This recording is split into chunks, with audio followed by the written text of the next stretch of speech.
And therefore, O God, I pray thee, if thou hast 1 ounce of mercy for this thy suffering creature, absolve me of having to have free will. You reject the greatest gift I have given thee? How can you call that which was forced on me a gift? I have free will, but not of my own choice. I have never freely chosen to have free will. I have to have free will, whether I like it or not. Why would you wish not to have free will? Because free will means moral responsibility, and moral responsibility is more than I can bear. Why do you find moral responsibility so unbearable? Why? I honestly can't analyze why, all I know is that I do. All right, in that case suppose I absolve you from all moral responsibility but leave you still with free will. Will this be satisfactory? No, I am afraid not. Ah, just as I thought. So moral responsibility is not the only aspect of free will to which you object. What else about free will is bothering you? With free will I am capable of sinning, and I don't want to sin. If you don't want to sin, then why do you? Good God. I don't know why I sin, I just do. Evil temptations come along, and try as I can, I cannot resist them. If it is really true that you cannot resist them, then you are not sinning of your own free will and hence, at least according to me, not sinning at all. No, no. I keep feeling that if only I tried harder I could avoid sinning. I understand that the will is infinite. If one wholeheartedly wills not to sin, then one won't. Well now, you should know. Do you try as hard as you can to avoid sinning or don't you? I honestly don't know. At the time, I feel I am trying as hard as I can, but in retrospect, I am worried that maybe I didn't. So in other words, you don't really know whether or not you have been sinning. So the possibility is open that you haven't been sinning at all. Of course this possibility is open, but maybe I have been sinning. And this thought is what so frightens me. Why does the thought of your sinning frighten you? I don't know why. For one thing, you do have a reputation for meting out rather gruesome punishments in the afterlife. Oh, that's what's bothering you. Why didn't you say so in the first place instead of all this peripheral talk about free will and responsibility? Why didn't you simply request me not to punish you for any of your sins? I think I am realistic enough to know that you would hardly grant such a request. You don't say? You have a realistic knowledge of what requests I will grant, eh? Well, I'll tell you what I'm going to do. I will grant you a very, very special dispensation to sin as much as you like, and I give you my divine word of honor that I will never punish you for it in the least. Agreed? No, no, don't do that. Why not? Don't you trust my divine word? Of course I do. But don't you see, I don't want to sin. I have an utter abhorrence of sinning, quite apart from any punishments it may entail. In that case, I'll go you on better. I'll remove your abhorrence of sinning. Here is a magic pill. Just swallow it, and you will lose all abhorrence of sinning. You will joyfully and merrily sin away, you will have no regrets, no abhorrence, and I still promise you will never be punished by me, or yourself, or by any source whatever. You will be blissful for all eternity. So here is the pill. No, no. Are you not being irrational? I am even removing your abhorrence of sin, which is your last obstacle. I still won't take it. Why not? I believe that the pill will indeed remove my future abhorrence for sin, but my present abhorrence is enough to prevent me from being willing to take it. I command you to take it. I refuse. What, you refuse of your own free will? Yes. So it seems that your free will comes in pretty handy, doesn't it? I don't understand. Are you not glad now that you have the free will to refuse such a ghastly offer? How would you like it if I forced you to take this pill, whether you wanted it or not? No, no. Please don't. Of course I won't, I'm just trying to illustrate a point. Alright, let me put it this way. Instead of forcing you to take the pill, suppose I grant your original prayer of removing your free will, but with the understanding that the moment you are no longer free, then you will take the pill.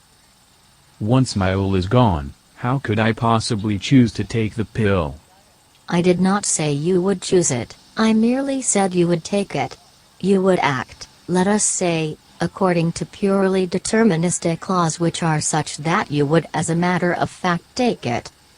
I still refuse. So you refuse my offer to remove your free will. This is rather different from your original prayer, isn't it? Your argument is ingenious, but I'm not sure it is really correct. There are some points we will have to go over again. Certainly. There are two things you said which seem contradictory to me. First, you said that one cannot sin unless one does so of one's own free will. But then you said you would give me a pill which would deprive me of my own free will, and then I could sin as much as I liked. But if I no longer had free will, then, according to your first statement, how could I be capable of sinning? You are confusing two separate parts of our conversation. I never said the pill would deprive you of your free will, but only that it would remove your abhorrence of sinning. I'm afraid I'm a bit confused. Alright, then let us make a fresh start. Suppose I agree to remove your free will, but with the understanding that you will then commit an enormous number of acts which you now regard as sinful. Technically speaking, you will not then be sinning since you will not be doing these acts of your own free will. And these acts will carry no moral responsibility, nor moral culpability, nor any punishment whatsoever. Nevertheless, these acts will all be of the type which you presently regard as sinful, they will all have this quality which you presently feel as abhorrent, but your abhorrence will disappear, so you will not then feel abhorrence toward the acts. No, but I have present abhorrence toward the acts, and this present abhorrence is sufficient to prevent me from accepting your proposal. So let me get this absolutely straight. I take it you no longer wish me to remove your free will. No. I guess not. Alright, I agree not to. But I am still not exactly clear as to why you now no longer wish to be rid of your free will. Please tell me again. Because, as you have told me, without free will I would sin even more than I do now. But I have already told you that without free will you cannot sin. But if I choose now to be rid of free will, then all my subsequent evil actions will be sins, not of the future, but of the present moment in which I choose not to have free will. Sounds like you are pretty badly trapped, doesn't it? Of course I am trapped. You have placed me in a hideous double bind. Now whatever I do is wrong. If I retain free will, I will continue to sin, and if I abandon free will, with your help, of course, I will now be sinning in so doing. But by the same token, you place me in a double bind. I am willing to leave you free will or remove it as you choose, but neither alternative satisfies you. I wish to help you, but it seems I cannot. True. But since it is not my fault, why are you still angry with me?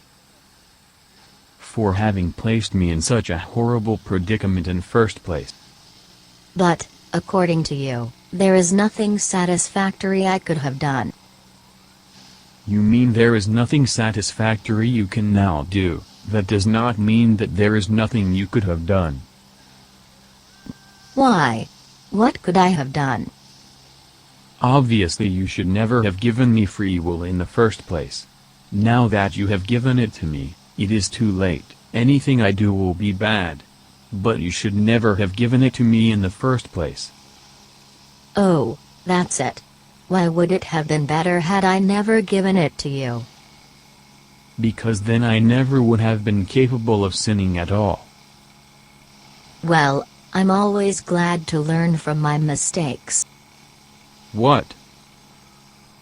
I know, that sounds sort of self-blasphemous, doesn't it? It almost involves a logical paradox. On the one hand, as you have been taught, it is morally wrong for any sentient being to claim that I am capable of making mistakes. On the other hand, I have the right to do anything.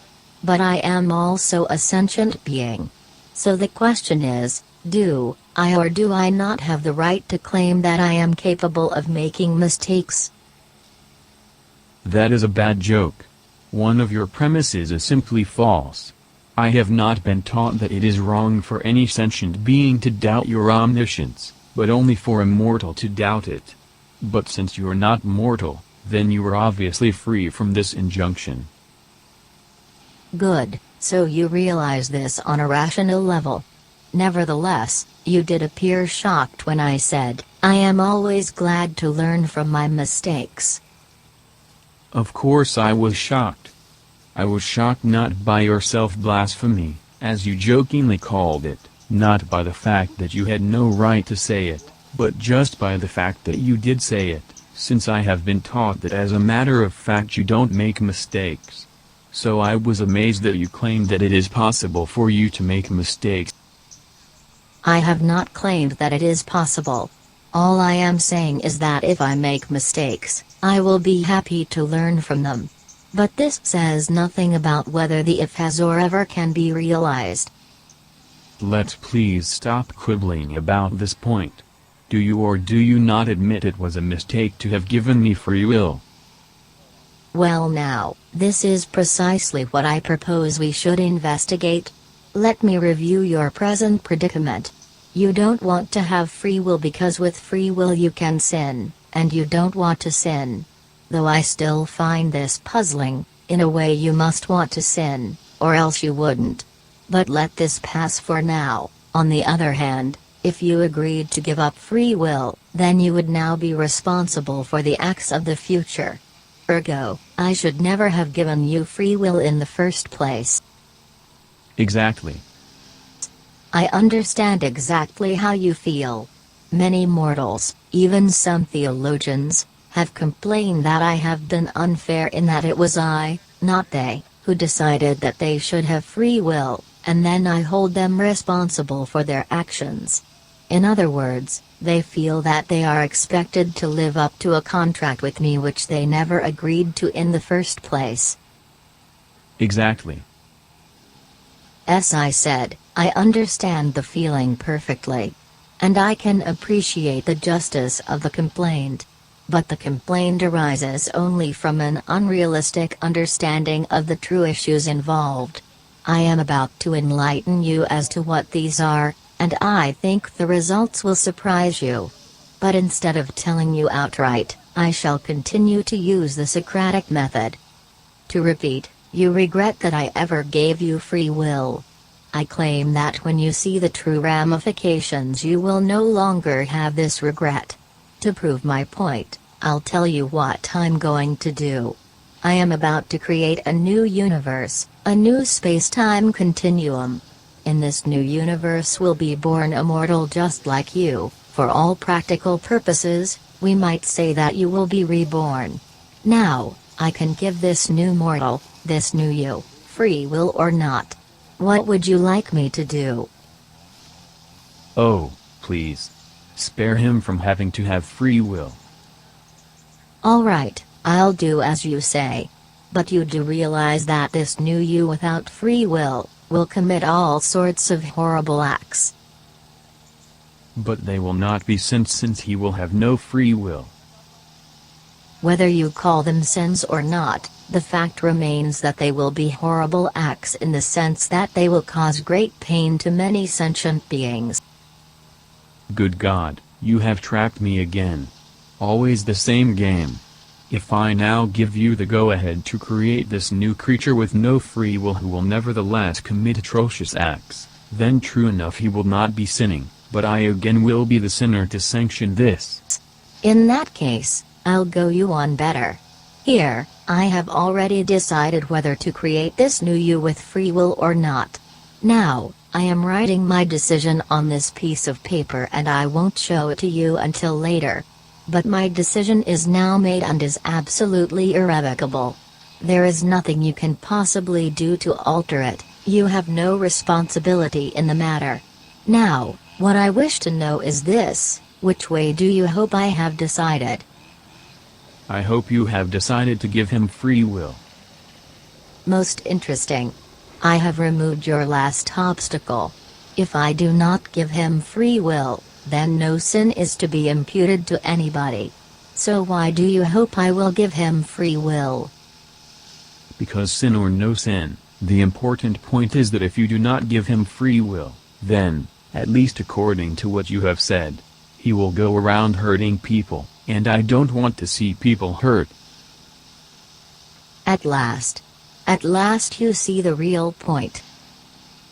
What point is that? That sinning is not the real issue.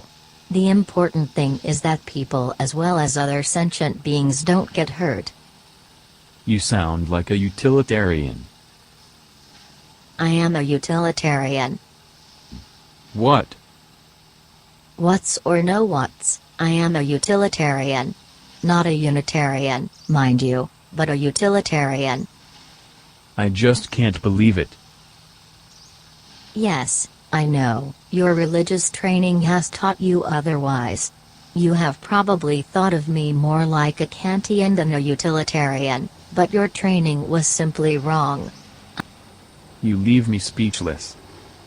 I leave you speechless, do I? Well, that is perhaps not too bad a thing. You have a tendency to speak too much as it is. Seriously, though, why do you think I ever did give you free will in the first place? Why did you? I never have thought much about why you did. All I have been arguing for is that you shouldn't have. But why did you? I guess all I can think of is the standard religious explanation: without free will, one is not capable of meriting either salvation or damnation. So without free will, we could not earn the right to eternal life. Most interesting. I have eternal life. Do you think I have ever done anything to merit it? Course not. With you it is different. You are already so good and perfect, at least allegedly, that it is not necessary for you to merit eternal life. Really now? That puts me in a rather enviable position, doesn't it? I don't think I understand you. Here I'm eternally blissful without ever having to suffer or make sacrifices or struggle against evil temptations or anything like that. Without any of that type of merit, I enjoy blissful eternal existence.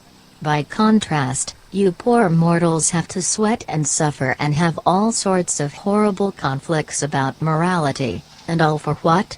You don't even know whether I really exist or not, or if there really is any afterlife, or if there is, where you come into the picture.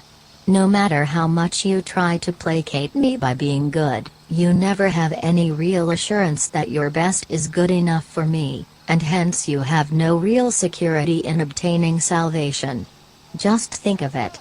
I already have the equivalent of salvation, and have never had to go through this infinitely lugubrious process of earning it. Don't you ever envy me for this? But it is blasphemous to envy you. Oh, come off it. You're not now talking to your Sunday school teacher, you are talking to me. Blasphemous or not, the important question is not whether you have the right to be envious of me but whether you are. Are you? Of course I am. Good. Under your present worldview, you sure should be most envious of me. But I think with a more realistic worldview, you no longer will be. So you really have swallowed the idea which has been taught you that your life on Earth is like an examination period and that the purpose of providing you with free will is to test you, to see if you merit blissful eternal life. But what puzzles me is this: if you really believe I am as good and benevolent as I am cracked up to be, why should I require people to merit things like happiness and eternal life? Why should I not grant such things to everyone regardless of whether or not he deserves them? But I have been taught that your sense of morality, your sense of justice, demands that goodness be rewarded with happiness and evil be punished with pain. Then you have been taught wrong. But the religious literature is so full of this idea. Take for example Jonathan Edwards's Sinners in the Hands of an Angry God. How he describes you as holding your enemies like loathsome scorpions over the flaming pit of hell, preventing them from falling into the fate that they deserve only by dint of your mercy. Fortunately, I have not been exposed to the tirades of Mr. Jonathan Edwards. Few sermons have ever been preached which are more misleading. The very title Sinners in the Hands of an Angry God tells its own tale. In the first place, I am never angry. In the second place, I do not think at all in terms of sin. In the third place, I have no enemies. By that do you mean that there are no people whom you hate, or that there are no people who hate you? I meant the former, although the latter also happens to be true. Oh come now, I know people who have openly claimed to have hated you. At times I have hated you. You mean you have hated your image of me? That is not the same thing as hating me as I really am. You trying to say that it is not wrong to hate a false conception of you, but that it is wrong to hate you as you really are? No, I am not saying that at all. I am saying something far more drastic. What I am saying has absolutely nothing to do with right or wrong. What I am saying is that one who knows me for what I really am would simply find it psychologically impossible to hate me. Tell me, since we mortals seem to have such erroneous views about your real nature, why don't you enlighten us? Why don't you guide us the right way? What makes you think I'm not? I mean, why don't you appear to our very senses and simply tell us that we are wrong? Are you really so naive as to believe that I am the sort of being which can appear to your senses? It would be more correct to say that I am your senses. You are my senses? Not quite, I am more than that. But it comes closer to the truth than the idea that I am perceivable by the senses. I am not an object, like you. I am a subject, and a subject can perceive, but cannot be perceived. You can no more see me than you can see your own thoughts. You can see an apple, but the event of your seeing an apple is itself not seeable. And I am far more like the seeing of an apple than the apple itself. If I can't see you, how do I know you exist? Good question. How in fact do you know I exist? Well, I am talking to you, am I not? How do you know you are talking to me? Suppose you told a psychiatrist, "Yesterday I talked to God." What do you think he would say? That might depend on the psychiatrist. Since most of them are atheistic, I guess most would tell me I had simply been talking to myself. And they would be right. What? You mean you don't exist? You have the strangest faculty of drawing false conclusions. Just because you are talking to yourself, it follows that I don't exist. Well, if I think I am talking to you, but I am really talking to myself, in what sense do you exist? Your question is based on two fallacies plus a confusion. The question of whether or not you are now talking to me and the question of whether or not I exist are totally separate.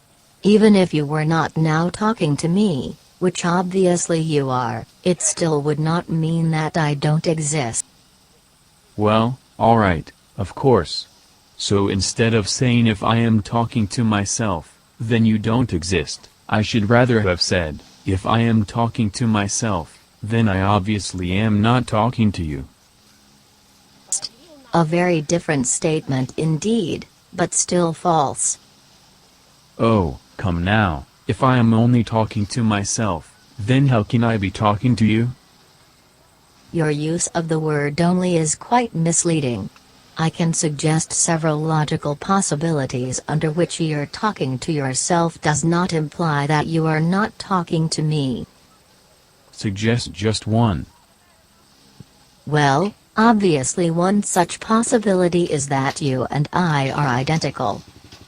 Such a blasphemous thought, at least had I uttered it. According to some religions, yes. According to others, it is the plain, simple, immediately perceived truth. So the only way out of my dilemma is to believe that you and I are identical? Not at all. This is only one way out. There are several others. For example, it may be that you are part of me, in which case you may be talking to that part of me which is you. Or I may be part of you, in which case you may be talking to that part of you which is me. Or again, you and I might partially overlap, in which case you may be talking to the intersection and hence talking both to you and to me. The only way you're talking to yourself might seem to imply that you are not talking to me is if you and I were totally disjoined, and even then, you could conceivably be talking to both of us. So you claim you do exist? Not at all. Again you draw false conclusions. The question of my existence has not even come up. All I have said is that from the fact that you are talking to yourself one cannot possibly infer my non-existence, let alone the weaker fact that you are not talking to me. Alright, I'll grant your point. But what I really want to know is, do you exist? What a strange question. Why? Men have been asking it for countless millennia. I know that. The question itself is not strange, what I mean is that it is a most strange question to ask of me. Why? Because I am the very one whose existence you doubt. I perfectly well understand your anxiety.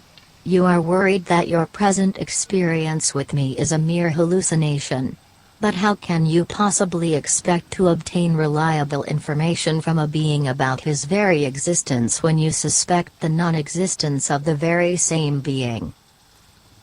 So you won't tell me whether or not you exist? I am not being willful. I merely wish to point out that no answer I could give could possibly satisfy you. All right, suppose I said, no, I don't exist. What would that prove? Absolutely nothing. Or if I said, yes, I exist. Would that convince you? Of course not. Well, if you can't tell me whether or not you exist, then who possibly can? That is something which no one can tell you. It is something which only you can find out for yourself. How do I go about finding this out for myself? That also no one can tell you. This is another thing you will have to find out for yourself. So there is no way you can help me? I didn't say that. I said there is no way I can tell you. But that doesn't mean there is no way I can help you. I suggest you leave that to me. We have gotten sidetracked as it is, and I would like to return to the question of what you believed my purpose to be in giving you free will. Your first idea of my giving you free will in order to test whether you merit salvation or not may appeal to many moralists, but the idea is quite hideous to me. You cannot think of any nicer reason, any more humane reason, why I gave you free will. In what manner then can you help me? Well now, I once asked this question of an Orthodox rabbi. He told me that the way we are constituted, It is simply not possible for us to enjoy salvation unless we feel we have earned it. And to earn it, we of course need free will. That explanation is indeed much nicer than your former, but still is far from correct. According to Orthodox Judaism, I created angels, and they have no free will. They are in actual sight of me and are so completely attracted by goodness that they never have even the slightest temptation toward evil. They really have no choice in the matter. Yet they are eternally happy even though they have never earned it. So if your rabbi's explanation were correct, why wouldn't I have simply created only angels rather than mortals? Beats me. Why didn't you? Because the explanation is simply not correct. In the first place, I have never created any ready-made angels. All sentient beings ultimately approach the state which might be called angelhood. But just as the race of human beings is in a certain stage of biologic evolution, so angels are simply the end result of a process of cosmic evolution. The only difference between the so-called saint and the so-called sinner is that the former is vastly older than the latter. Unfortunately, it takes countless life cycles to learn what is perhaps the most important fact of the universe: evil is simply painful. All the arguments of the moralists, all the alleged reasons why people shouldn't commit evil acts, simply pale into insignificance in light of the one basic truth that evil is suffering. No, my dear friend, I am not a moralist. I am wholly a utilitarian. That I should have been conceived in the role of a moralist is one of the great tragedies of the human race. My role in the scheme of things, if one can use this misleading expression, is neither to punish nor reward, but to aid the process by which all sentient beings achieve ultimate perfection. Why did you say your expression is misleading? What I said was misleading in two respects. First of all, it is inaccurate to speak of my role in the scheme of things. I am the scheme of things. Secondly, it is equally misleading to speak of my aiding the process of sentient beings attaining enlightenment. I am the process. The ancient Taoists were quite close when they said of me, whom they called Tao, that I do not do things, yet through me all things get done. In more modern terms, I am not the cause of cosmic process, I am cosmic process itself. I think the most accurate and fruitful definition of me which man can frame, at least in his present state of evolution, is that I am the very process of enlightenment. Those who wish to think of the devil, although I wish they wouldn't, might analogously define him as the unfortunate length of time the process takes. In this sense, the devil is necessary. The process simply does take an enormous length of time, and there is absolutely nothing I can do about it. But, I assure you, once the process is more correctly understood, the painful length of time will no longer be regarded as an essential limitation or an evil. It will be seen to be the very essence of the process itself. I know this is not completely consoling to you who are now in the finite sea of suffering, but the amazing thing is that once you grasp this fundamental attitude, your very finite suffering will begin to diminish, ultimately to the vanishing point. I have been told this, and I tend to believe it. But suppose I personally succeed in seeing things through your eternal eyes. Then I will be happier, but don't I have a duty to others? You remind me of the Mahayana Buddhists. Each one says, I will not enter nirvana until I first see that all other sentient beings do so. So each one waits for the other fellow to go first. No wonder it takes them so long. The Hinayana Buddhist turns in a different direction. He believes that no one can be of the slightest help to others in obtaining salvation. Each one has to do it entirely by himself. And so each tries only for his own salvation. But this very detached attitude makes salvation impossible. The truth of the matter is that salvation is partly an individual and partly a social process. But it is a grave mistake to believe, as do many Mahayana Buddhists, that the attaining of enlightenment puts one out of commission, so to speak, for helping others. The best way of helping others is by first seeing the light oneself. There is one thing about your self-description which is somewhat disturbing. You describe yourself essentially as a process. This puts you in such an impersonal light, and so many people have a need for a personal God. So because they need a personal God, it follows that I am one? Of course not. But to be acceptable to a mortal, a religion must satisfy his needs. I realize that. But the so-called personality of a being is really more in the eyes of the beholder than in the being itself. The controversies which have raged about whether I am a personal or an impersonal being are rather silly because neither side is right or wrong. From one point of view, I am personal, from another, I am not. It is the same with a human being. A creature from another planet may look at him purely impersonally as a mere collection of atomic particles behaving according to strictly prescribed physical laws.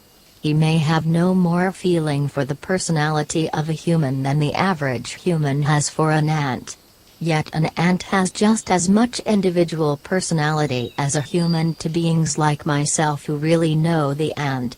To look at something impersonally is no more correct or incorrect than to look at it personally, but in general, the better you get to know something, the more personal it becomes.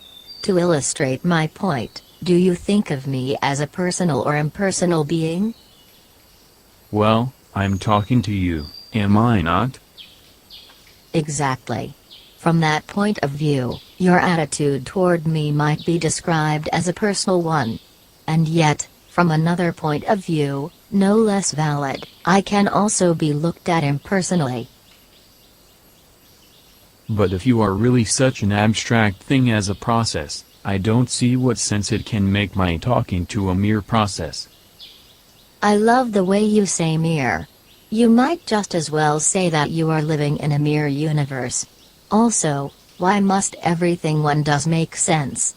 Does it make sense to talk to a tree? Of course not. And yet, many children and primitives do just that. But I am neither a child nor a primitive. I realize that, unfortunately. Why unfortunately? Because many children and primitives have a primal intuition which the likes of you have lost. Frankly, I think it would do you a lot of good to talk to a tree once in a while, even more good than talking to me. But we seem always to be getting sidetracked. For the last time, I would like us to try to come to an understanding about why I gave you free will. I have been thinking about this all the while. You mean you haven't been paying attention to our conversation? Of course I have. But all the while, on another level, I have been thinking about it. And have you come to any conclusion? Well, you say the reason is not to test our worthiness. And you disclaimed the reason that we need to feel that we must merit things in order to enjoy them. And you claim to be a utilitarian.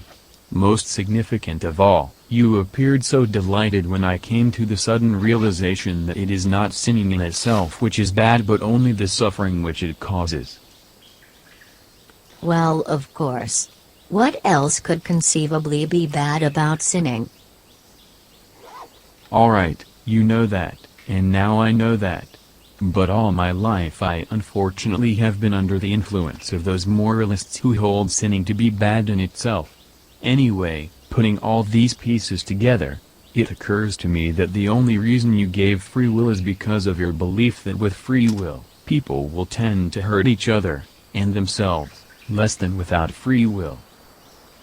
Bravo! That is by far the best reason you have yet given. I can assure you that had I chosen to give free will, that would have been my very reason for so choosing. What? You mean to say you did not choose to give us free will? My dear fellow, I could no more choose to give you free will than I could choose to make an equilateral triangle equiangular. I could choose to make or not to make an equilateral triangle in the first place, but having chosen to make one, I would then have no choice but to make it equiangular. I thought you could do anything. Only things which are logically possible. As St. Thomas said, it is a sin to regard the fact that God cannot do the impossible as a limitation on his powers. I agree, except that in place of his using the word sin I would use the term error. Anyhow, I am still puzzled by your implication that you did not choose to give me free will. Well, it is high time I inform you that the entire discussion, from the very beginning, has been based on one monstrous fallacy. We have been talking purely on a moral level. You originally complained that I gave you free will, and raised the whole question as to whether I should have. It never once occurred to you that I had absolutely no choice in the matter. I am still in the dark. Absolutely. Because you are only able to look at it through the eyes of a moralist. The more fundamental metaphysical aspects of the question you never even considered. I still do not see what you are driving at. Before you requested me to remove your free will, shouldn't your first question have been whether as a matter of fact you do have free will? That I simply took for granted. But why should you? I don't know. Do I have free will? Yes. Then why did you say I shouldn't have taken it for granted? Because you shouldn't. Just because something happens to be true, it does not follow that it should be taken for granted. Anyway, it is reassuring to know that my natural intuition about having free will is correct. Sometimes I have been worried that determinists are correct. They are correct. Wait a minute now, do I have free will or don't I? I already told you you do. But that does not mean that determinism is incorrect. Well, are my acts determined by the laws of nature or aren't they? The word determined here is subtly but powerfully misleading and has contributed so much to the confusions of the free will versus determinism controversies. Your acts are certainly in accordance with the laws of nature, but to say they are determined by the laws of nature creates a totally misleading psychological image, which is that your will could somehow be in conflict with the laws of nature and that the latter is somehow more powerful than you, and could determine your acts whether you liked it or not. But it is simply impossible for your will to ever conflict with natural law. You and natural law are really one and the same. What do you mean that I cannot conflict with nature? Suppose I were to become very stubborn, and I determined not to obey the laws of nature. What could stop me? If I became sufficiently stubborn, even you could not stop me. You are absolutely right. I certainly could not stop you. Nothing could stop you. But there is no need to stop you, because you could not even start. As Goethe very beautifully expressed it, in trying to oppose nature, we are, in the very process of doing so, acting according to the laws of nature. Don't you see that the so-called laws of nature are nothing more than a description of how in fact you and other beings do act? They are merely a description of how you act, not a prescription of how you should act, not a power or force which compels or determines your acts. To be valid, a law of nature must take into account how in fact you do act, or, if you like, how you choose to act. So you really claim that I am incapable of determining to act against natural law? It is interesting that you have twice now used the phrase determined to act instead of chosen to act. This identification is quite common. Often one uses the statement "I am determined to do this" synonymously with "I have chosen to do this."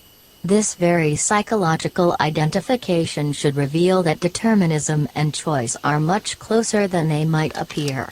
Of course, you might well say that the doctrine of free will says that it is you who are doing the determining, whereas the doctrine of determinism appears to say that your acts are determined by something apparently outside you. But the confusion is largely caused by your bifurcation of reality into the you and the not you. Really now, just where do you leave off and the rest of the universe begin? Or where does the rest of the universe leave off and you begin? Once you can see the so-called you and the so-called nature as a continuous whole, then you can never again be bothered by such questions as whether it is you who are controlling nature or nature who is controlling you. Thus the muddle of free will versus determinism will vanish. If I may use a crude analogy, imagine two bodies moving toward each other by virtue of gravitational attraction. Each body, if sentient, might wonder whether it is he or the other fellow who is exerting the force. In a way it is both, in a way it is neither. It is best to say that it is the configuration of the two which is crucial. You said a short while ago that our whole discussion was based on a monstrous fallacy. You still have not told me what this fallacy is. Why, the idea that I could possibly have created you without free will. You acted as if this were a genuine possibility, and wondered why I did not choose it. It never occurred to you that a sentient being without free will is no more conceivable than a physical object which exerts no gravitational attraction. There is, incidentally, more analogy than you realize between a physical object exerting gravitational attraction and a sentient being exerting free will. Can you honestly even imagine a conscious being without free will? What on earth could it be like? I think that one thing in your life that has so misled you is your having been told that I gave man the gift of free will.